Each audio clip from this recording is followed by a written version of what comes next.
spend on this precious earth, my friend. You never know when it will be over.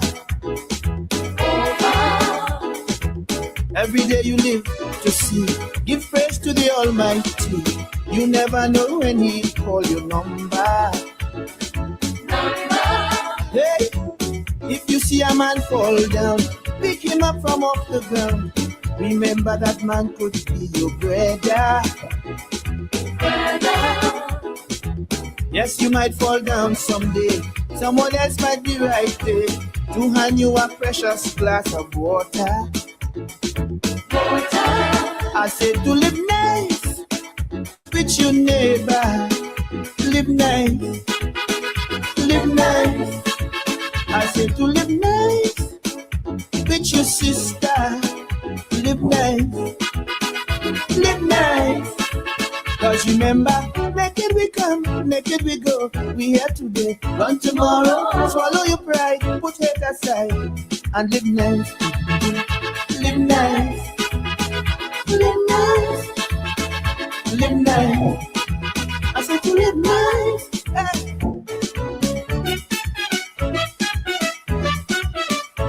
Hey. I cry for the youths today. They seem to have lost their way, drifting from the good old time traditions. They seem to be at a loss on a great collision course, messing up with drugs and ammunition. Hey, we call in the old time days when we used to romp and play. At your neighbor's house was always welcome. Whatever they cooked, you eat. Wherever night fell, you sleep. Children were respectful to their elders.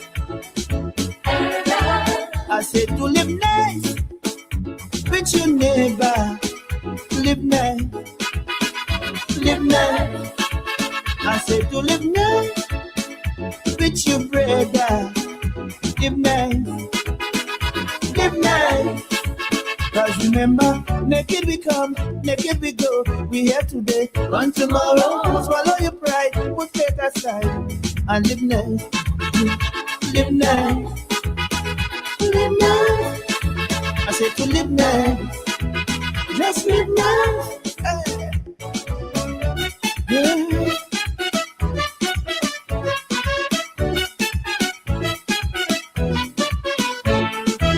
Ignorance and jealousy are pillars of treachery that leads to bitterness and hatred.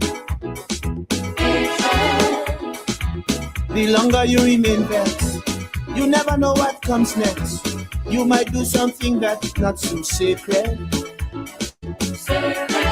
Hey, forgiving is hard to do. The things that some people do, your basic instinct is just to choke them.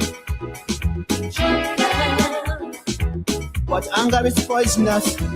It just is not good for us. It could lead to some serious heart problems. Hey, I said to live nice with your mama. Live nice. Live nice. I said to live nice with your poopa. Live nice. Live nice. Cause remember, naked we come, naked we go. We here today, gone tomorrow. Swallow your pride, put it aside, and live nice. Live nice. People live nice. I said to live nice. Just live nice.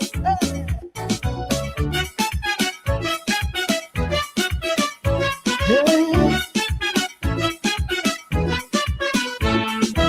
How drastic the world has changed. Nothing is sacred again.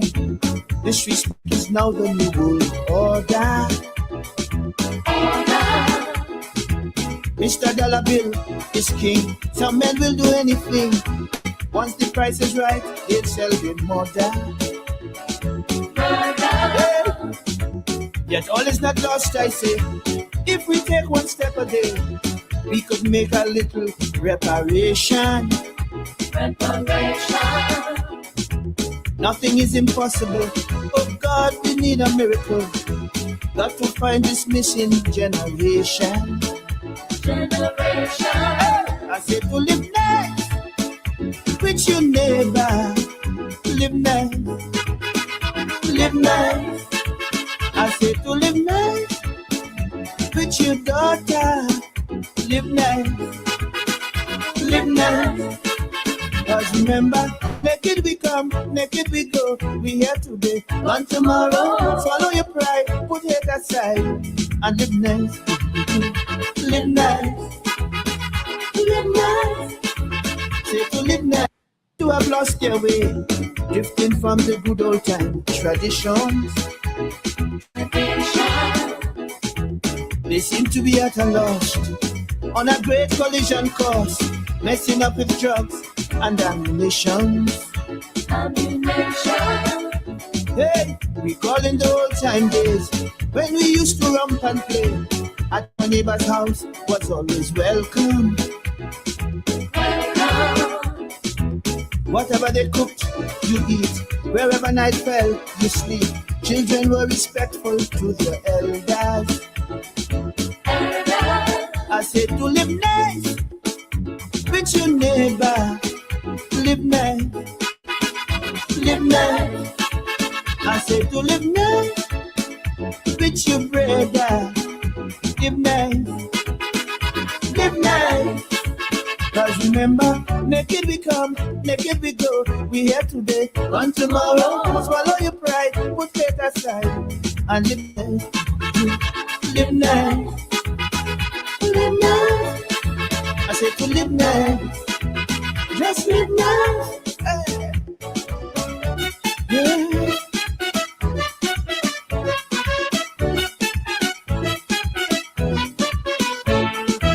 Ignorance and jealousy are pillars of treachery that leads on to bitterness and hatred. The longer you remain vexed, you never know what comes next. You might do something that's not so sacred. Hey, forgiving is hard to do. The things that some people do, your basic instinct is just to choke them. But anger is poisonous. It just is not good for us. It could lead to some serious heart problems. Hey, I said to live nice with your mama. Live nice, live nice. I said to live nice with your poopa. Live nice, live nice. Cause remember, naked we come, naked we go. We here today, gone tomorrow. Swallow your pride, put it aside, and live nice, live nice. People live nice. I said to live nice, just live nice. Hey.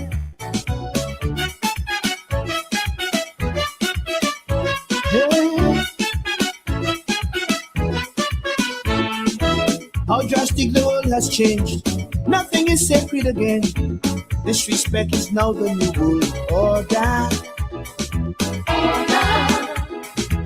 Mr. Dollar Bill is king. Some men will do anything. Once the price is right, he'll sell them more down. Hey. Yet all is not lost, I say.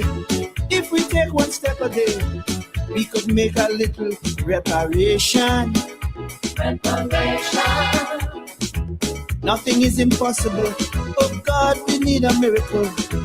Got to find this missing generation. I said to live nice with your neighbor. Live nice, live nice. I said to live nice with your daughter. Live nice, live nice.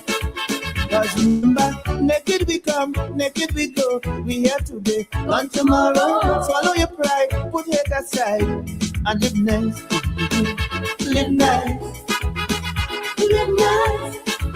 Say to live nice, live nice. Hey, mommy, live nice. nice. Live nice. Live nice.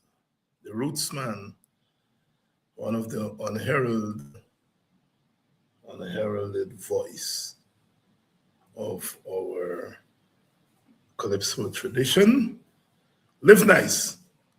The man who first made this calypso popular in Guyana was Mark Benchop. Used to play this on his TV program way back, talking about in the early 2000s. Live nice, the Roots Man, making a plea for a new world, bemoaning the fact that here we are, times have changed. They're not what they used to be. He's despairing about the youth, the younger generation, that they've lost some of the values that were entrenched in our society. But he said, all is not lost. All is not lost. Live nice. Live nice. Live nice. We're here today, we're gone tomorrow, and we try to do our best to make this world a better place and live nice. Live nice. There are signs that we are beginning to turn the page. There are times any society will go down, but when you go down, you can only come up. Please share the link. I see a few of you have shared the link. Please, those of you who are on, please share the link, please share the live, and let everyone know that we're on tonight. A very special good evening to the people of Buxton. The weekend started with, on Friday, with a Buxton tribute to Dr. Rupert Roopnaraine, Friday night. And then over the weekend, they had the Buxton Mash. And the first time I'm experiencing it. And the usual partying and people having a good time. And our people have to have a good time. We can't all be serious, doom and gloom. But something was very striking. Something was very striking. The first thing, there was heavy police presence, and not an intimidatory presence, but more of a protective presence. And they were out since Friday night. But the thing that struck me most was the police closed off the partying at 9 o'clock last night. It was very early for an event of that nature. And what struck me is that there was not any resistance on the part of the people. They accepted the directions of the police, and the party closed off at 9 o'clock. People mingled around after then, but left and went home. So I want us to put those two things in context. The behavior of the police, in the first place, in not intimidating the mostly young people, but there were big people out there too, because it was a village event, and people of all age groups were out there, but the majority was young people. And some of my friends were teasing me that here's the MP not asking the police to give more time. I understand that. But, you know, one has to judge those things. The police behaved respectfully all weekend. And so when they closed down the party at 9 o'clock, I'm sure the people wanted to go longer. But because the police was respectful, there wasn't any ruckus on the part of the villagers, although they would have wanted the party to go a little bit later. And sometimes these small things are lost on our people, you know. As I said, some of my friends were urging me to ask the police for an extension of time. And I made that judgment that it was not the best thing to do. First of all, there were lots of school-age children out there. I managed to speak to some of them, school-age, you know, children who had to go to school the next day. And in my estimation, 9 o'clock is a good time to close off any party that you have children out and they have to go to school the next day. And so I thought 9 o'clock was good time for parents to get their children home, for little high school children to go home and prepare for school the next day. And secondly, the police was respectful. And therefore, I think that if they made that judgment, that 9 o'clock was an appropriate time to close off our weekend-long celebration, then I think it was best to go along with that. And I as I said, we have to find ways of regulating our society, because Rootsman is onto something. There is some crumbling, some big cracks opening up in our society.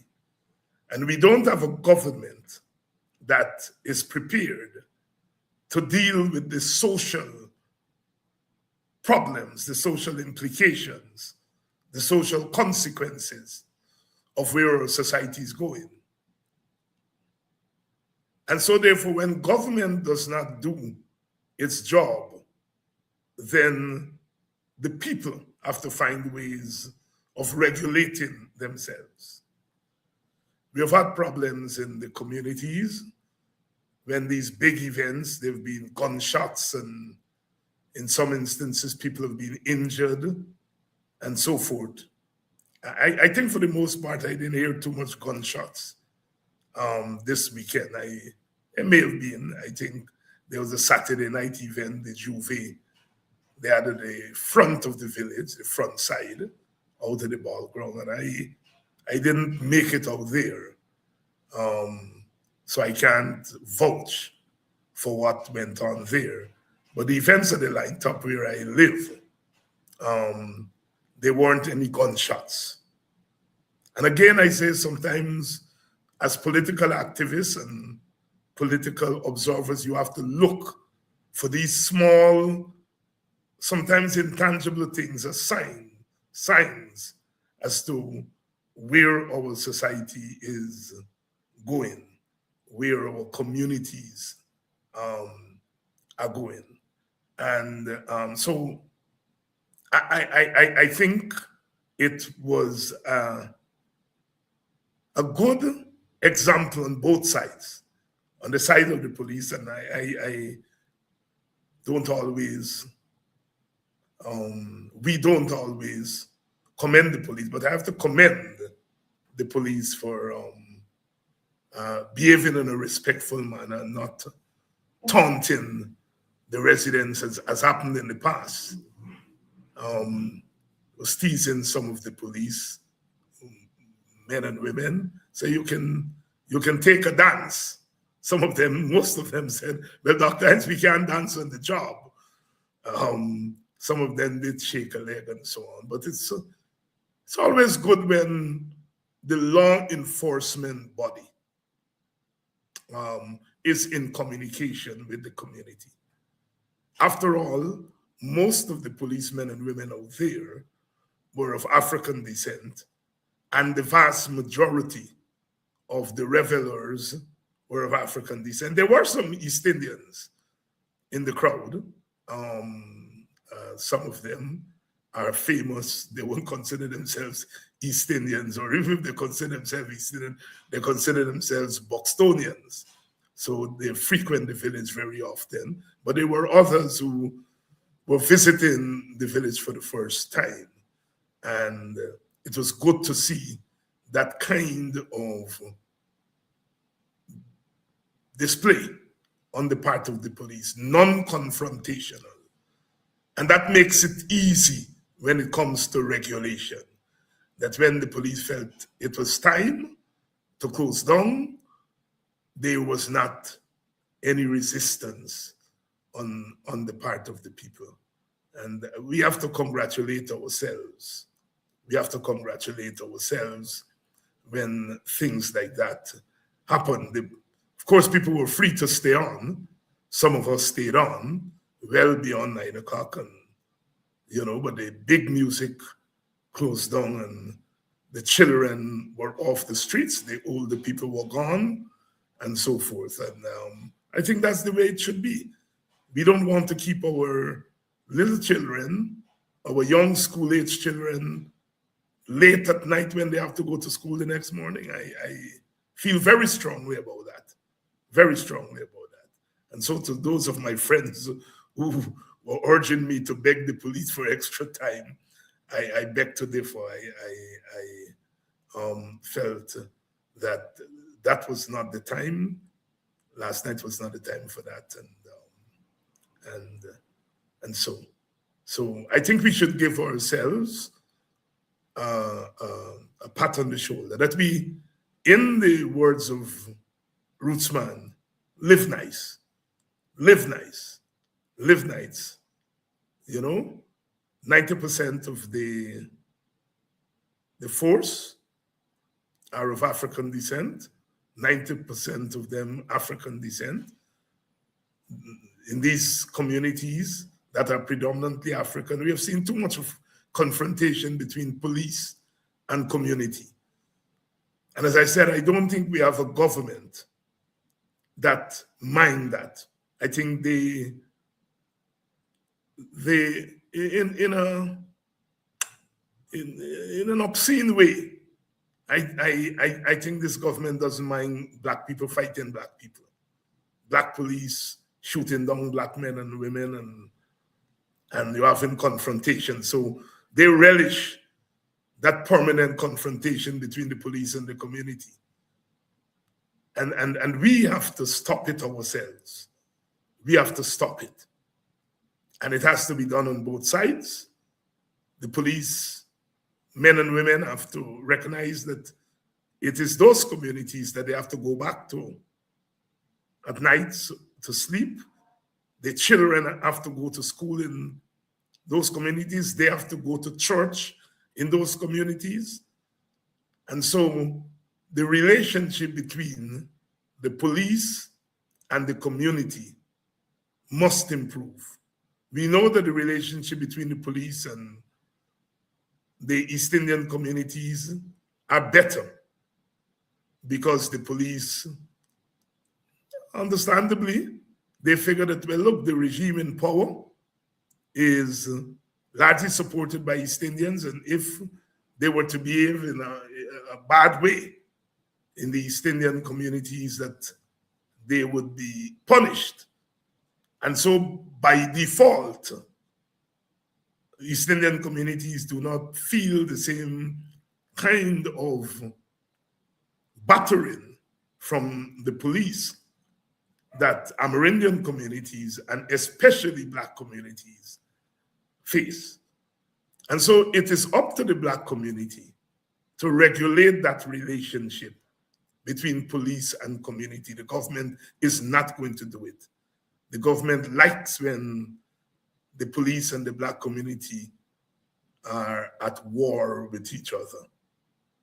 And so I commend my villagers, Buxtonians, for having fun and not having big confrontation with the police. There weren't any fatalities. Like I said, I don't think there was any gunshot. I can't swear for that because sometimes these things happen in corners of the community that you are not from. But to the best of my knowledge, it was an incident-free weekend.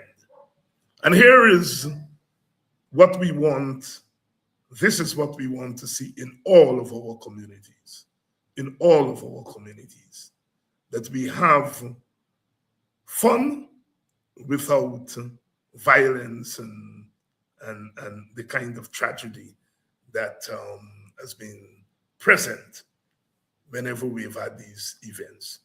So big hail up to the organizers of the event, and especially to the police, and more especially to the community. Also commend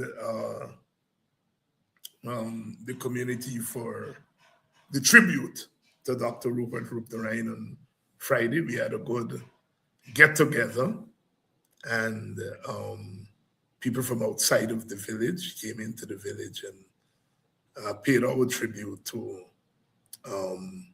an icon, a political titan. And especially, we in the WPA felt that Buxton was an appropriate place to do that tribute. One, because Roopnaraine himself was grounded in the Black community. They knew him, especially the older generations. They knew him very well.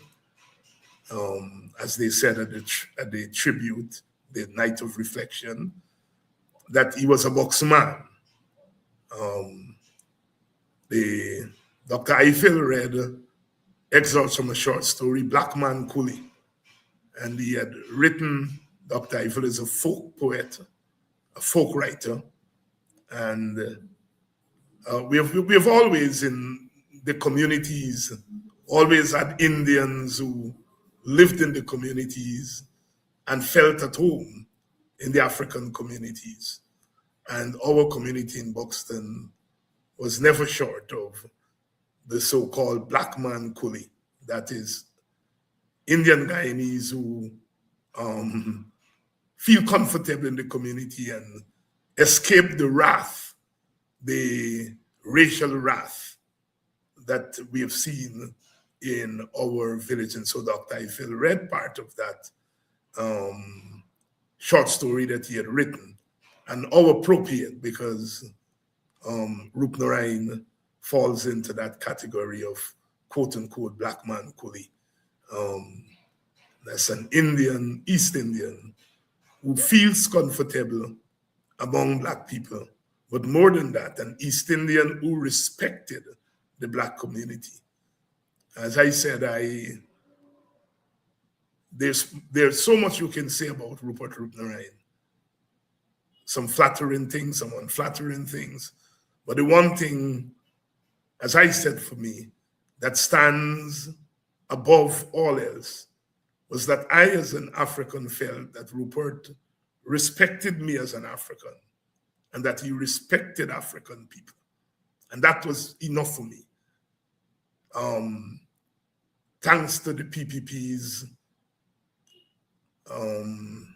trivializing of the race issue, we don't get a chance to discuss race in a very serious and open way, And so we put tags on people. I have, for example, have the tag as an Africanist, an African racist, and all those things. And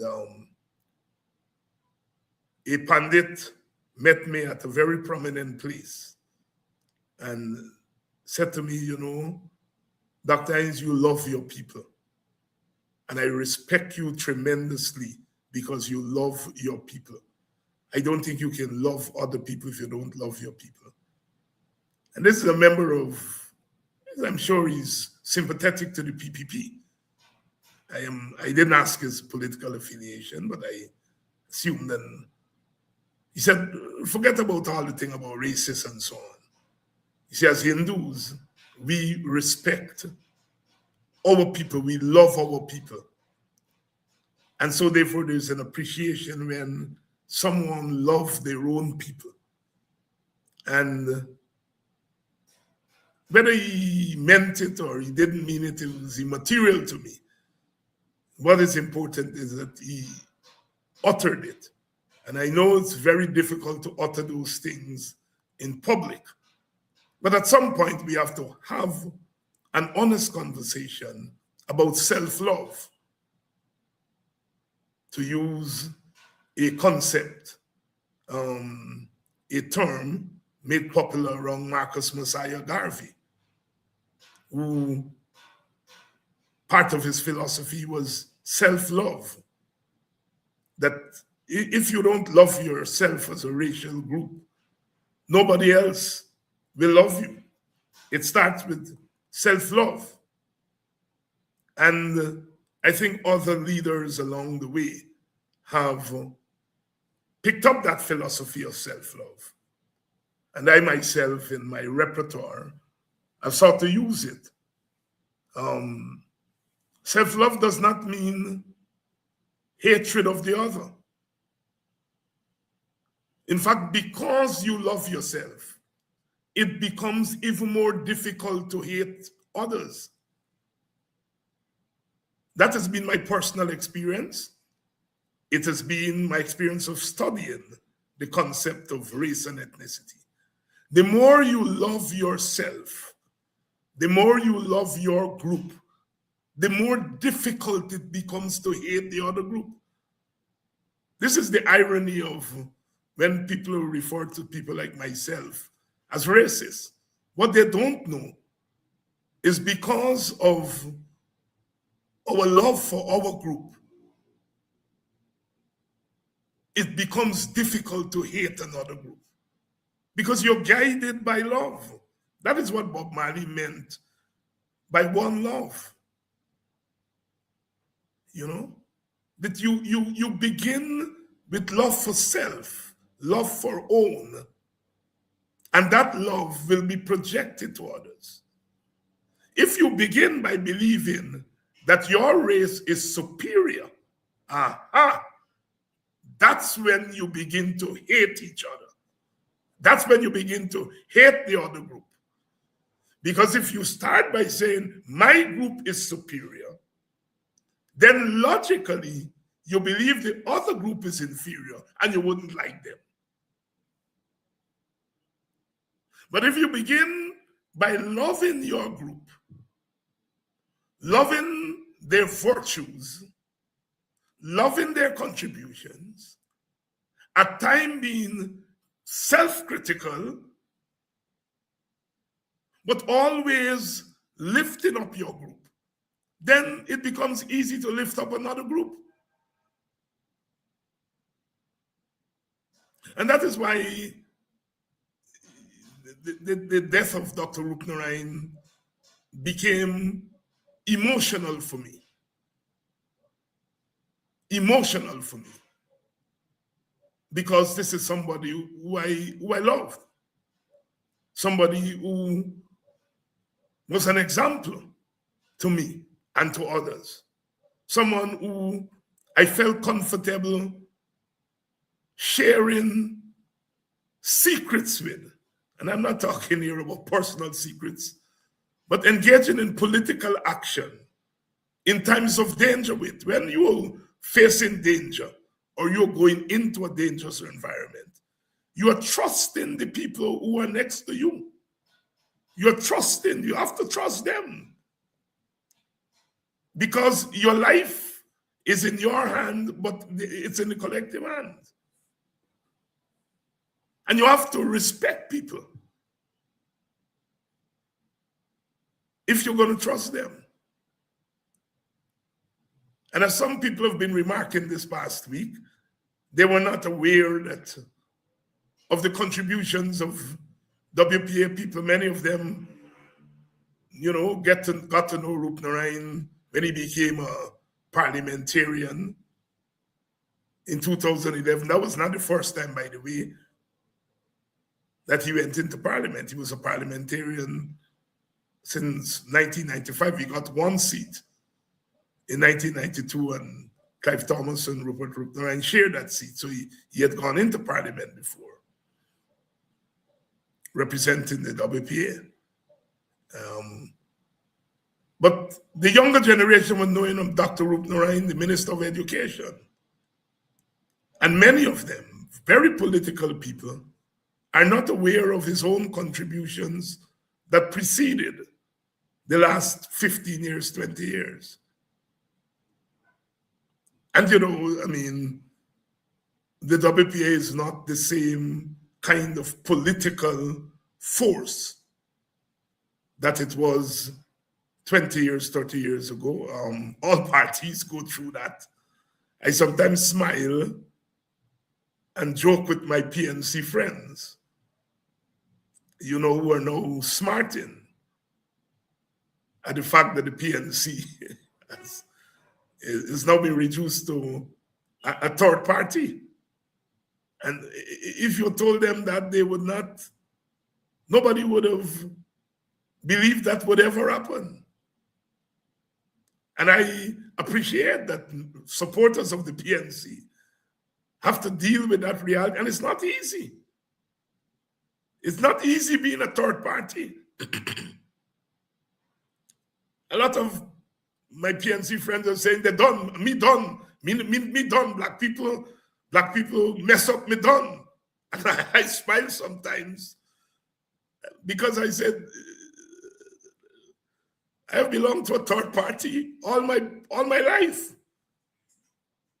And so I know the pain, sometimes the pain of not being one of the first two. But being a third party electorally doesn't mean that you're a third party politically. This is where I think PNC supporters, APNU supporters, have to start orienting our minds. Being a third party electorally does not mean you're a third party politically. Anybody who has any political sense, rudimentary political sense, will know that the PNC/APNU is still the number 2 party politically in this country. They're not number 2 electorally, but politically, they're number 2. And I think this is where I want to give some heart and some strength to the supporters of APNU.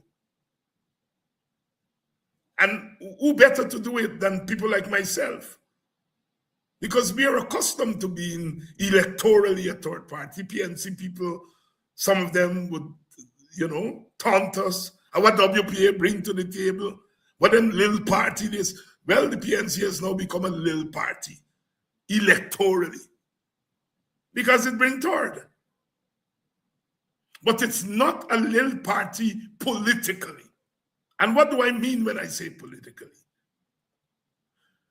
I mean the capacity to get people in the society to do things that they would not normally do politically. The PPP still has that. The PNC still has that clout.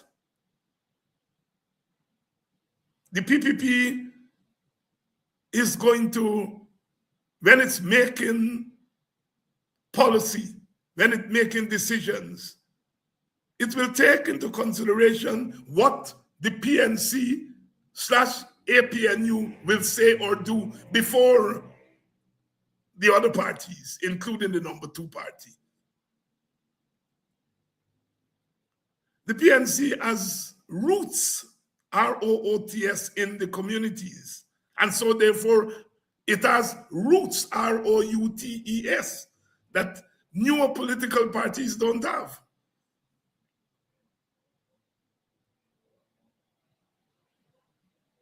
We in the WP, as I said, we have been third party electorally. We first fought in election in 1985.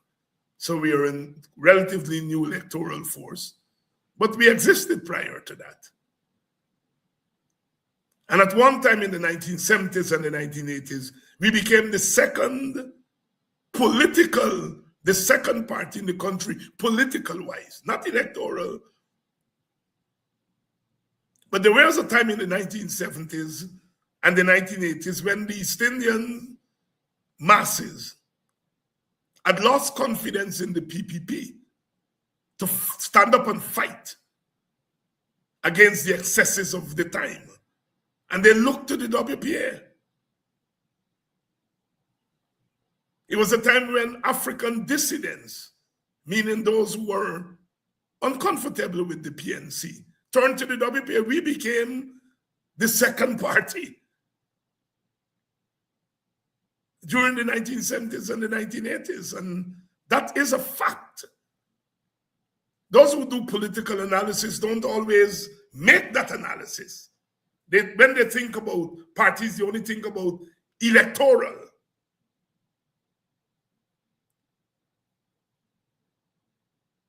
You can be electorally strong, but not politically strong.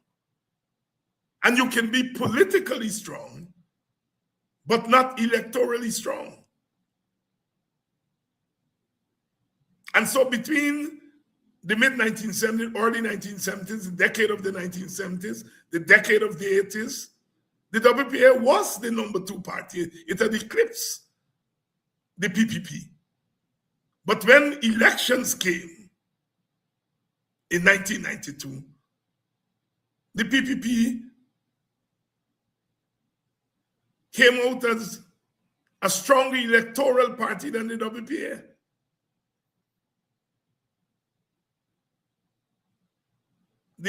As Brother Takumo Ogonse said in 1992, the people didn't vote for revolution.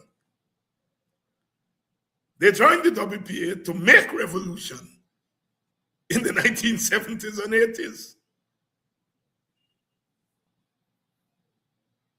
And when elections came back, they voted against revolution. They voted for the Reformist Party, the PPP. And so when we look at it today, and we look at the configuration in the parliament, where you have 5 parties, because the APNU is a coalition, not a party. You have 11,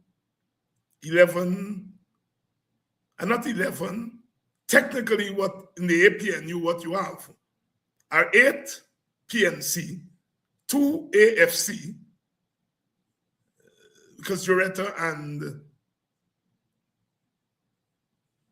Sherrod, they're AFC dissidents who are now part of the APNU/PNC. And then you have myself, they representing the WPA. So the APNU delegation is the only delegation that actually represent something broad. 3 parties or 3 factions, whatever you want to call it. And the fact that we can work together is an example to the country. So you have the PPP, you have the WIN, you have the 3 APNU parties or factions, and then you have the FGM. So technically you have about 6 political parties in the parliament.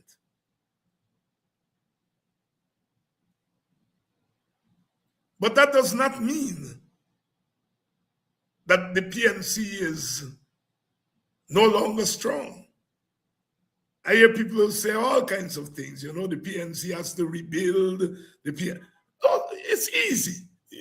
When you lose in an unusual way, an unprecedented way, people are going to reach for doomsday first.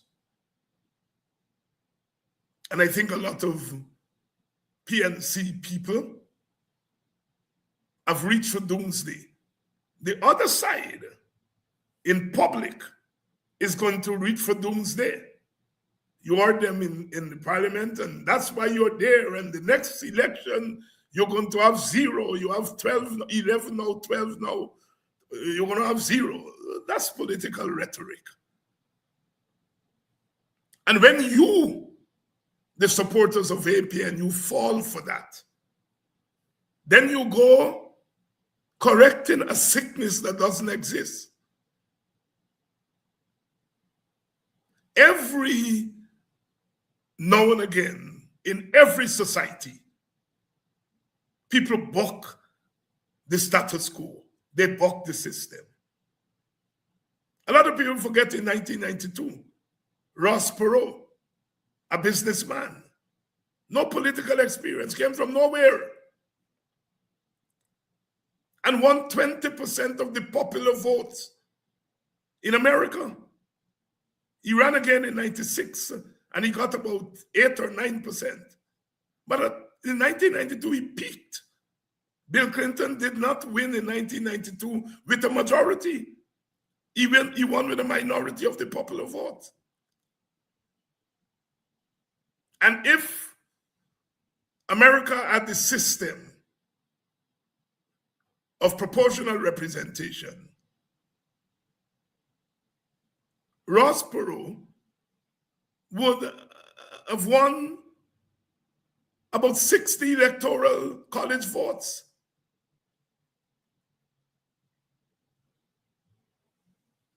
So every now and again, people buck the system. In America, they bucked the system in 1992, 1996. What is forgotten also is that in 1988, Jesse Jackson brought second in the Democratic race. He beat Al Gore, and I think this Biden had run. He beat all of them. Only Dukakis beat him in 1988.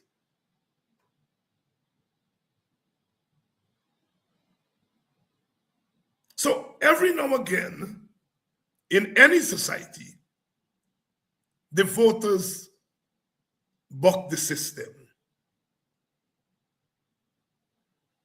And when you read wrong or you analyze what happened the wrong way, then you panic. And so there's some PNC/APNU people who are panicking. And I think that panic is misplaced.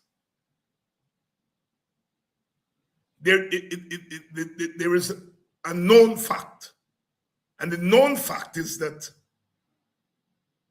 the PNC, APNU, WPA were beaten into third place. That's a known fact. There are some unknown facts which is not going to be known within 6 months of an election.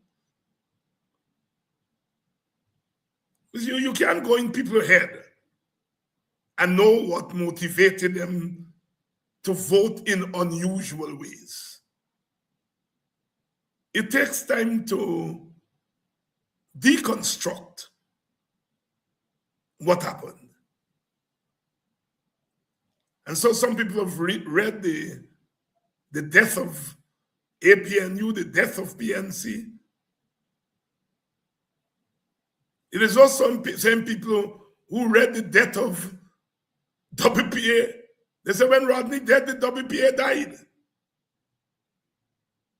And we had to reveal these past couple of weeks that when Dr. Rodney was murdered in 1980, the WPA was not yet a party.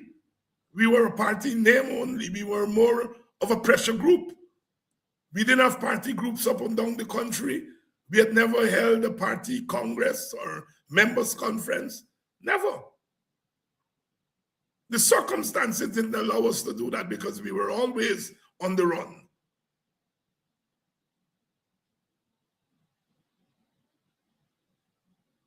When Walter Rodney was murdered, after then the party met in August of 1980 at a members conference. And it took a decision there to build the party. And it was after then that we went out. We built the party, set up internal party organs, built party groups across the country. And so the myth that the WPA died when Rodney died is what it is. And that is the importance of Rupert Roopnarine, because he and Kwayana led that phase of the party's history. The time when we built the party. People say Rodney was a co-founder of the WPA. No, Rodney joined the WPA. The co-founders of the WPA in terms of leaders were Moses Bagwan, Clive Thomas, and A.U.C. Kwayana. Brindley Ben was there for a brief moment, but left. Walter Rodney came back and joined. Roopnarine came back and joined. But, you see journalists write it all the time. The WPA co-founder.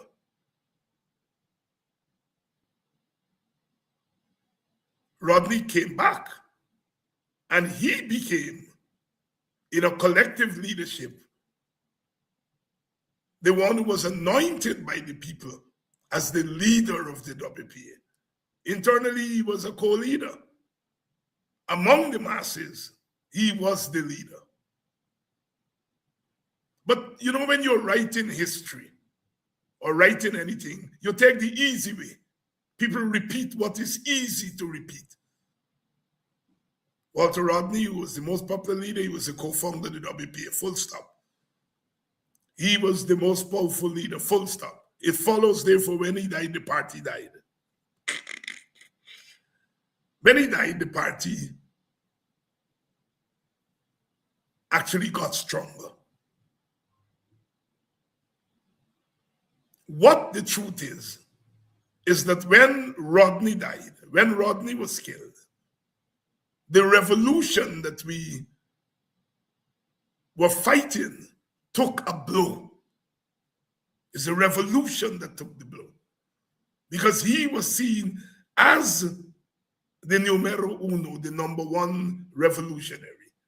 And if your number one revolutionary is taken out, it affects the revolution. It took another 12 years after Rodney was murdered in 1980.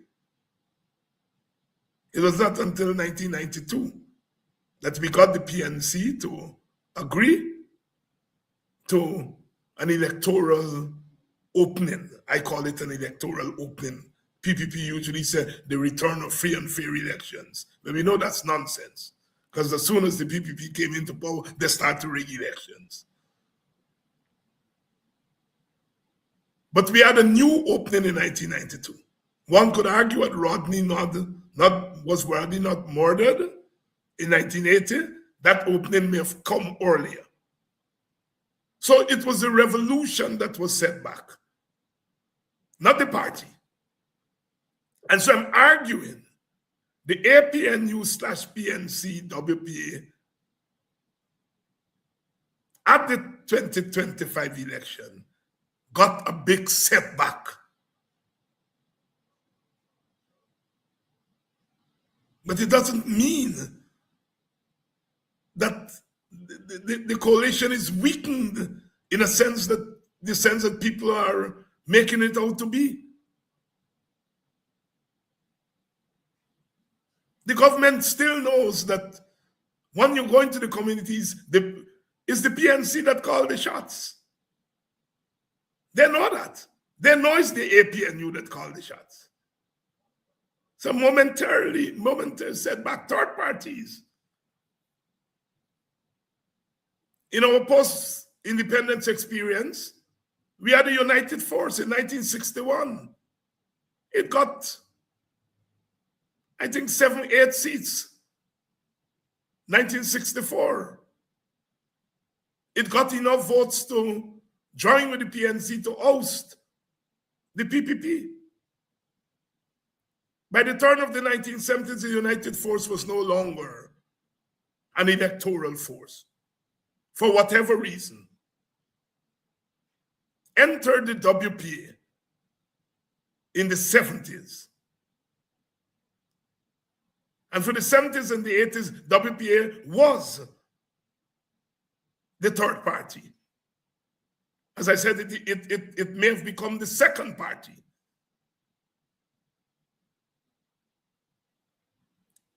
When 1992 came, the people voted for PNC and PPP. And it was an electoral blow to the WPA. It was a setback.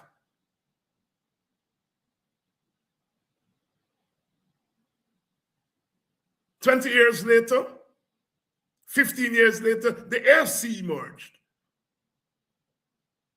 People say WIN was formed within 3 months, and look what it did. The AFC was formed within a couple of months in 2006, and went to the election, I think, got about 7 seats. People sometimes have a narrow sense of history. They're not guided by facts. The United Force was formed, I think, in 1960. What is not known is that the United Force, the people who eventually formed the United Force, Peter DeGar and others, they were supposed to be one of the factions that formed the PNC. But I think Peter DeGar wanted a certain position and he didn't secure it. And so that is why he didn't become part of the force that joined the PNC. As everyone should know, the PNC is really was formed as a coalition between John Carter's middle class, black middle class, National Democratic Party, or the United Democratic Party, I think UDP, they had become at that time. It was a combination of John Carter's party, the Burnhamite faction of the PPP, and later on, Sidney King joined and brought in his rural support on the East Coast and other places. Peter DeGar was supposed to be part of that group. And it was after he did not go along and become part of the PNC. He launched this party, I think, in 1960. And in 1961, a couple of months later, he secured 7 seats or so. So what has happened there with WIN has happened before with the United Force. The WPA is unusual because there weren't free elections when the WPA was at its peak in the 70s and the 80s. If there were free elections, we would have known the political strength of the WPA. So we can't judge the WPA on political strength. We have to judge them on their political strength. And then the AFC came, formed within a couple of months, 7 seats. They repeated it in 2011. They joined in 2015 in a pre-election coalition. Today, 11 years later, 10 years later, the AFC has 0 seats. We have to understand the motion, you know? We have to understand political motion. If the AFC wants to live, it can continue to live, although it doesn't have a seat in parliament. But like every party that goes through that kind of shock, sometimes it takes time. We in the WPA went through a shock in 1992.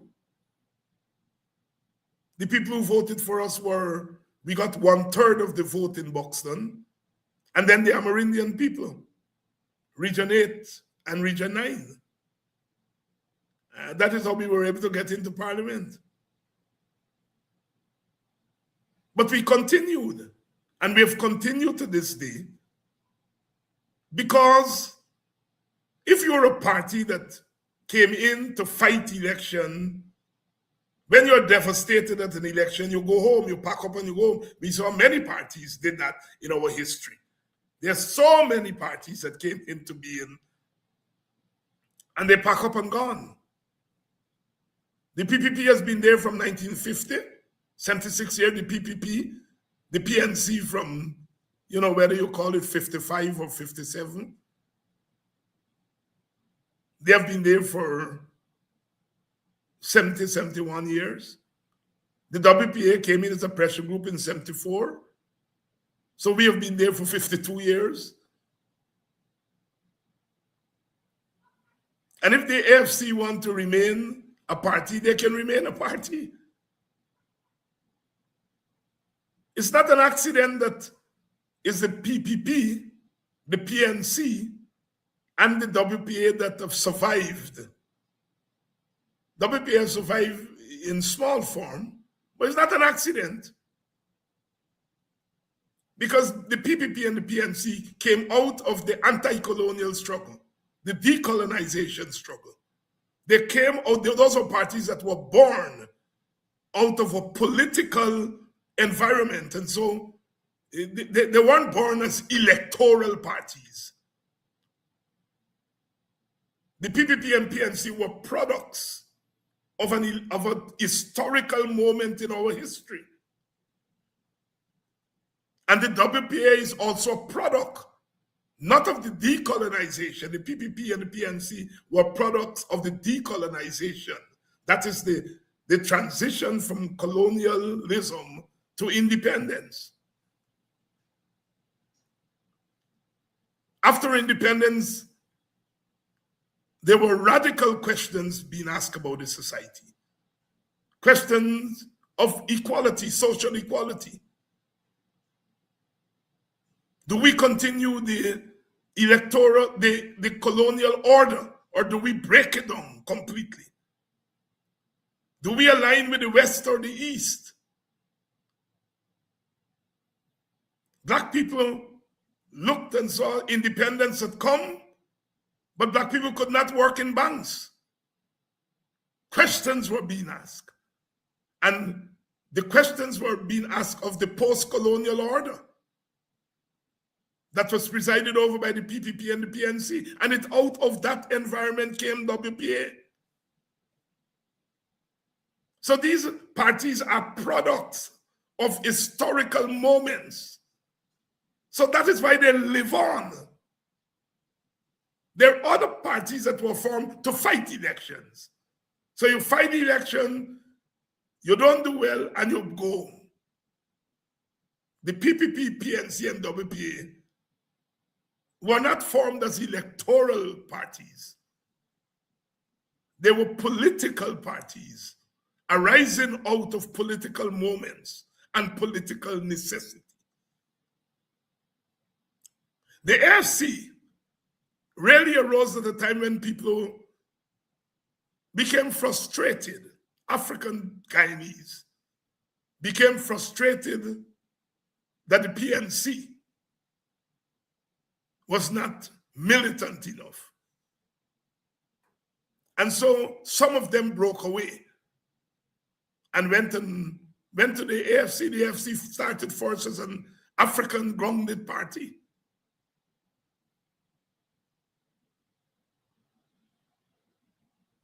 Now, whether the AFC will continue to live in a scaled down way, as the WPA has lived as a scaled down way, is up to them.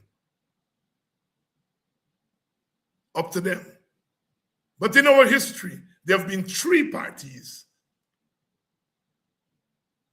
that have chalked up half century. PPP 76 years old this year, PNC 71 years old, WPA 52 years old. We're talking history here tonight. We're not, sometimes you have to do this, It's not an accident. And it's not an accident when in 2025, some newcomers in the PNC abandoned the PNC. The AFC abandoned the coalition. And WPA is the only one that stood with the PNC and the APNU coalition. That's not an accident. That's not an accident. Because for us in the WPA, our calculation was not electoral. We were fighting an election. We understood that we have to have votes. But for us, we were driven not by votes. We were driven by where the country is at the moment and what is the best approach to saving the country from the peril that is staring it in its face. And we felt the best way was a coalition to confront the PPP rampage. Very simple. So we were not motivated by electoral calculation. We were motivated by political calculations. And that is why it was easy for us to stay with the APNU. Because what are you doing? Fighting with PNC and PNC fighting WPA. We're fighting for the same vote. As I said, if you examine most opposition supporters, you cut them up. They have a little piece of PNC in them, a little piece of WPA now. You have to say some of them have a little piece of win in them. And if you don't understand that, you don't understand the rudiments of politics.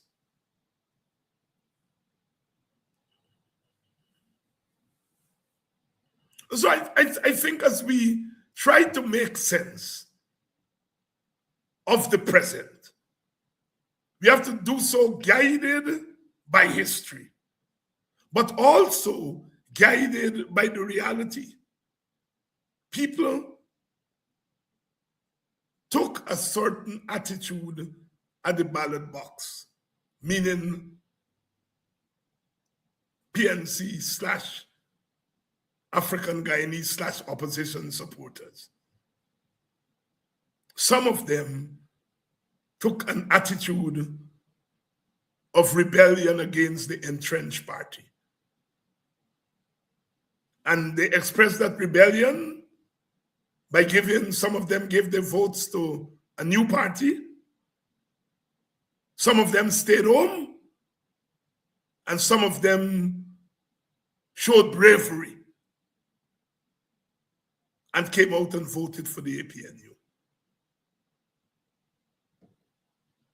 And so it doesn't mean all the things you're hearing, the PNC need to do this and the PNC need to do that. And one of the things you have to give Norton credit for is he came in, and the usual thing when parties are in power, they neglect the party structures because everybody's in government, everybody in a ministry, and nobody working for the party. The PPP, I don't think, is making that mistake, because what they have done is merge the party and government. Burnham also did the same thing. He merged the party and the government. Granger, credit to him. He did not work on paramountcy of the party. He didn't merge the party into the government. But under him, the party was neglected.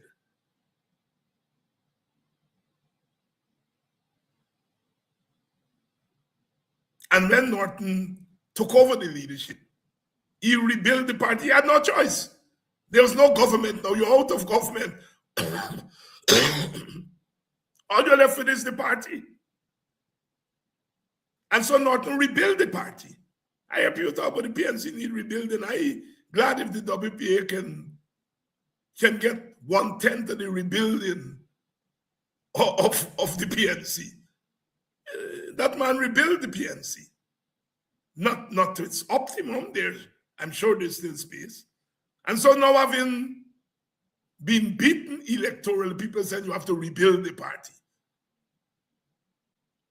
I am not a member of the PNC. I'm a member of the coalition. What all of us in the opposition need to do is not rebuild party. We have to refocus. We have to bring our party and our coalition in step with what is happening. Recognize what we can influence in an alternative direction and what we have to nurture as is.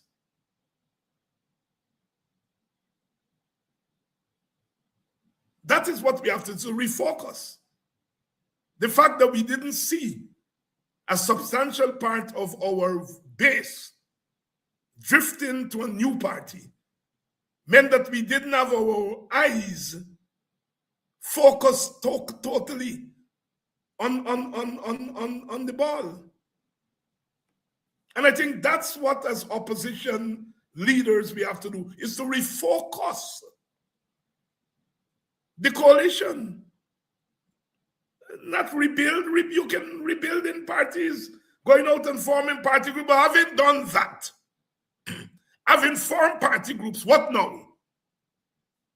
What do the party groups do? That is what we have to talk about.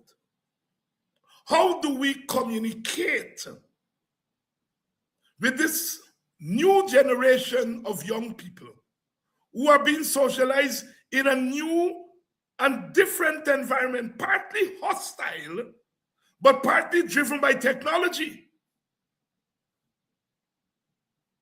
So partly driven by technology, new ways of communicating, new ways of engaging reality, and partly driven by the overwhelming impositions of the PPP with all its money. And so our country is giving breed to a new generation that is influenced by global technology. Influenced partly by the overwhelming and compelling role of the state, negative role of the state and the party in power. And out of that, they're developing new instincts. We know in the APN, we have to come to grips with those instincts and try to change the more dangerous of those instincts and to nurture the less dangerous aspects of those instincts. That's where the fight is.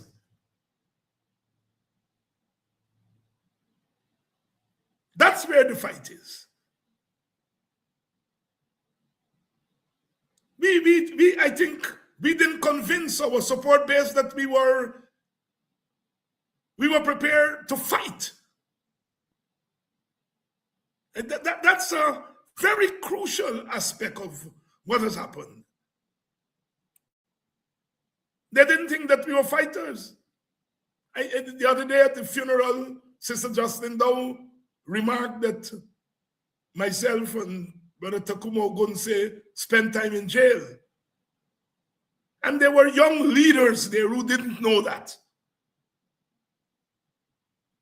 There are young people who heard that and said, what, Dr. We know that you all were fighters, man, but we didn't know you all was that kind of committed fighters. So, because our younger people are not properly informed, because we are not spending enough time informing them. You know, when you dismiss a party like the WP and say, them a little party, then I bring nothing. You're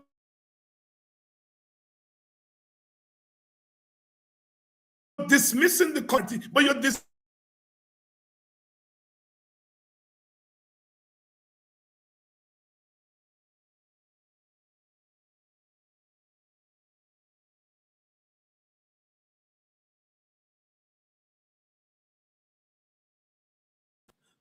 Having dismissed us as not bringing anything, now you have to go convince your people that these people bring something. So our whole narrative has to change. And I think that's where we will regain our footing eventually at the elections box. The problem is not the election box. The damage was done long before our people voted. And we didn't see it. We didn't see it. Because we were making assumptions which turned out to be incorrect. And so respectfully, I don't speak for the PNC. I cannot. I can only speak for the Working People's Alliance, the WPA, and partly for the APNU because we are just a part of APNU. So I can't sit here and propose to speak for the entire APNU. I can't speak for the PNC. But I am respectfully saying here tonight that the APNU doesn't need rebuilding. What we need is refocusing. Try to understand firstly our base, because when you go in to count votes, the first votes you count is your base. When you're going to count children, you're not count your neighbor picnic first, you count you picnic first.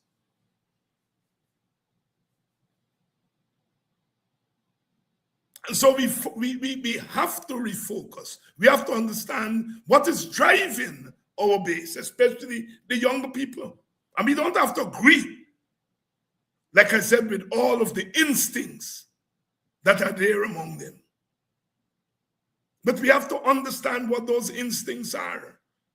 And they're real instincts.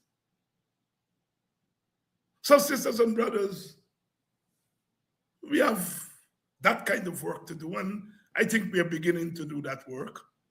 On Friday, we are heading up to Wismar, Mackenzie, Linden for a street parliament. And if you notice, it's a street parliament. In the old days, they called it the People's Parliament. So we become in a street parliament, which means that we are changing the definition of the parliamentarian.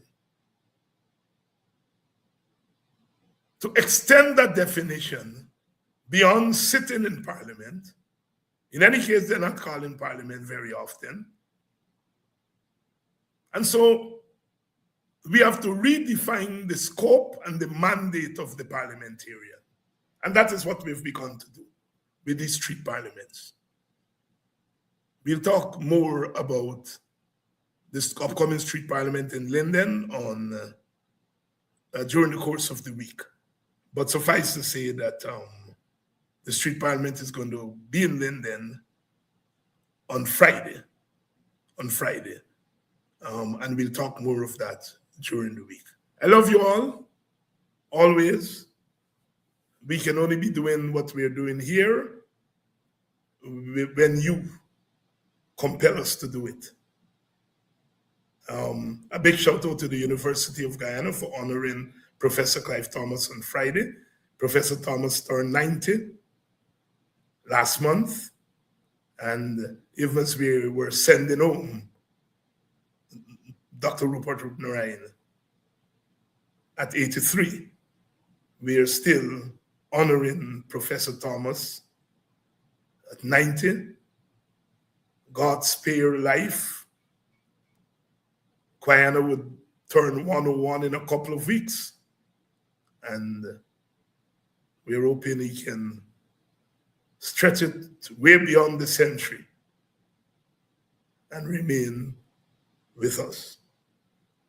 Love, as always. We continue the struggle together because only when we stay together, we are going to survive this moment and create the new moment.